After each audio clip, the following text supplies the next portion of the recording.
Welcome back to What Arty Noobs with General Disturbance. This is a T110E3. It's a Tier 10 American tank destroyer. It's located on the west spawn of Westfield, and this one is under the command of Photobomber of FUN2. Now, he's got the big gun, the 155mm. It's capable of doing 295mm pen with standard ammo, 750 alpha, and with the premium rounds, which he's loaded an awful lot of, he's got 375mm of pen and a very high shell velocity as well, which means basically it's point and shoot. Now, these are a series of designs that were actually put forward by the Chrysler company in conjunction with the Detroit Arsenal. They were a failed tank project. They never got built. They were supposed to be a replacement for the M103, but sadly they never came to be. It's got absolutely amazing armor on the front of the vehicle. I mean, it's like on this one, 350mm of armor. Well, 305 is the book value. That's the actual impacted armor. But because of the angles on the mantlet and the other parts, the armor goes up to about 600 just with the angling. Okay, we've got a 705 appeared. Hello, Mr. 705. Do you fancy a shell? Well, you've had one. 773, which is a high roll, and he bounces the round that comes back. And you see he's nicely angled here, so nothing's getting through. Nope, decides not to shoot. That's a wise decision. They'll always come back. And they do. In fact, it's the 252U who comes back and takes a shot for 790.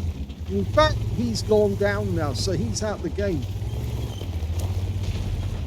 Now, the dimensions of this vehicle were dictated by the width of certain tunnels in Europe, because of course they had to move the vehicle about, and so they needed to ensure that it could get across bridges and also through tunnels. It weighs 78 tons in weight. It's huge, and it's only got 6 degrees of under pressure. But look at, he just set light to the 705. He got a 748 hit points from the actual hit, and then he burned him to death for 679, so he's got an arsonist as well now.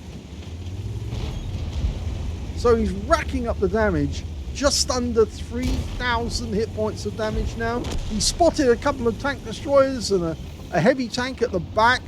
They're camping, so he's going to stop them camping. First shot, TS-54. Takes a hit for 799, a high roll, and he's gone.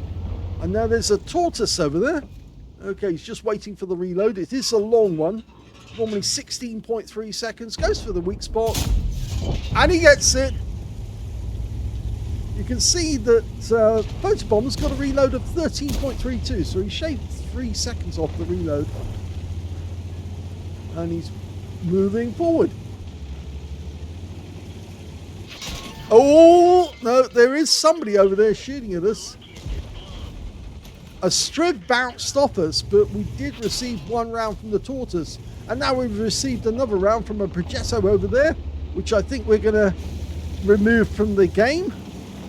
In fact, he actually fires at the Rhino Sorrento, but he doesn't pen.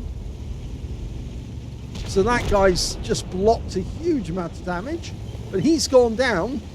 Now, can we get that Photobomber Progetto as well? Well, at the moment we're steering at the rear of a T95. Okay, we've got a Kilana down there. We can easily penetrate his front, and we do. The tortoise puts another round into us. I think he's trying to get revenge for that massive amount of damage we did earlier. Progetto is a one-shot, but he goes down in the end to a T95 shot. Now, can we get this strip? He's departing the area, and he takes a hit of 818. That's a high roll. Now, can we finish off this Kilana? We could if we can get a direct hit, but he's not giving us much to work with. But we're fully dialed in, and he's out the game. That's 2 kills now for Photobomber, but that tortoise is still there. But he's backing off against our teammates in the Striv K, so I think we'll take him. Oh! Yes, he did get it, but he got a low roll for 691, and now he's below the ground, so we can't get him, and somebody else got him instead. In fact, it was the 60 TP. There's only 5 enemies remaining, and most of them are actually in the opposite direction. We're actually heading towards the enemy cap, and we should be going back to our base because that's where the enemy are.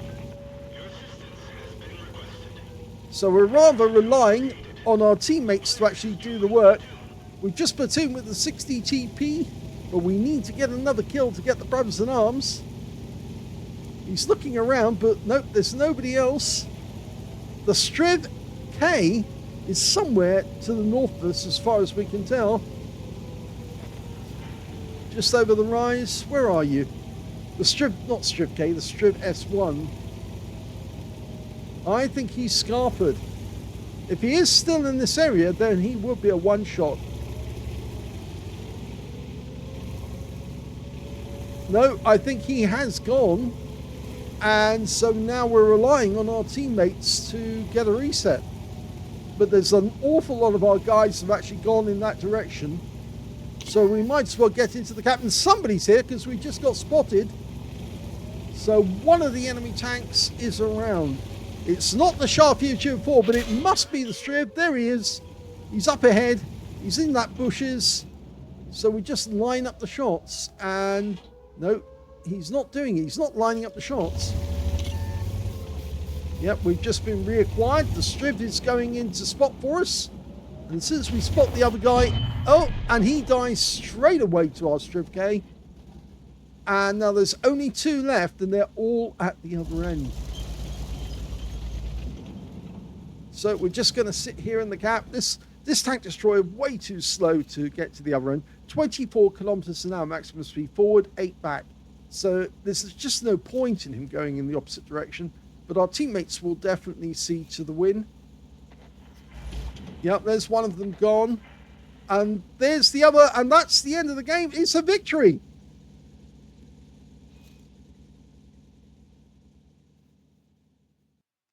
Well, here's the end of battle stats, and that was a first-class tanker for Photobomber of FUN2 in the T110E3.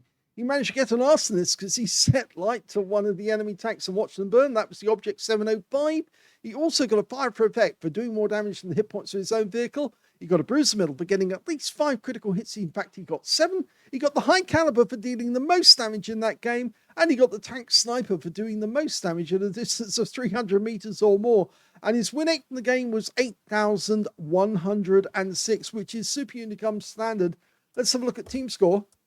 Well, the highest damage was 7,471, with the next highest scorer being the Heshbon, who got 6,627. Yes, that's the FP4005 Stage 2. Notice I don't call it the other name because I think that's rather churlish to actually call it the rude word. We don't want children to repeat the rude word. And it wasn't called that back then anyway. It was a thrower of Hesh. So it was a Heshbon as far as we're concerned. When it came to the third place player, that was the Centurion Action 10 on the enemy team with 3,750, but we didn't see that guy. When it came to kills, the high scorers were the Heshbon and the 60 TP. 4 kills apiece. The 60 TP picked up a Defender medal for resetting the cap. And the second highest number of kills was, yes, Photobomber, 2 kills. T95 got 2 kills. And the AMX AC48 also got 2 kills. The T95 got a steel wall, and the AMX AC48 got a Spartan in that game. And when it came to our 2 kills on the enemy team, only their Shure MV7X actually managed to get 2, and the rest I've got 1 or nothing. When it came to base XP, it's a Photobomber. Yes, its highest was 1,126, with the second highest, the T95, getting 1,053. And of course, that's steel wall. He was right up front, so he was taking fire from just about every direction. Those are the only 2 players who managed to get over 1,000 base, but the third player was the M4A1 Reveillerise, who managed 946. He fired 10 rounds. All 10 rounds were direct hits on the enemy. No shells missed the target, but only 9 of them actually penetrated. So 1 shell did not penetrate. 7,471 hit points of damage, of which 2,972 were more than 300 meters. So a massive amount, almost 3,000 damage at long range.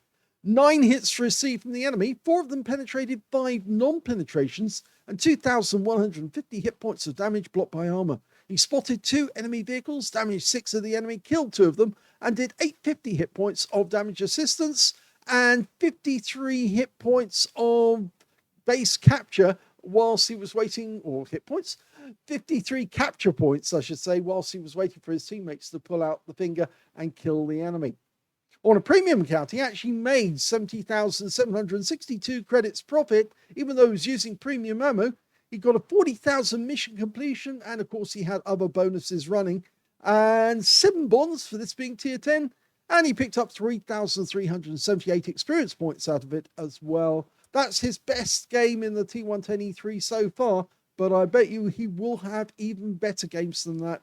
And I think he'll have even more interesting games when he tries the other 2 tanks in the T110 series, the T110E4 and the T110E5, because they are kind of different, but they are basically from the same design project.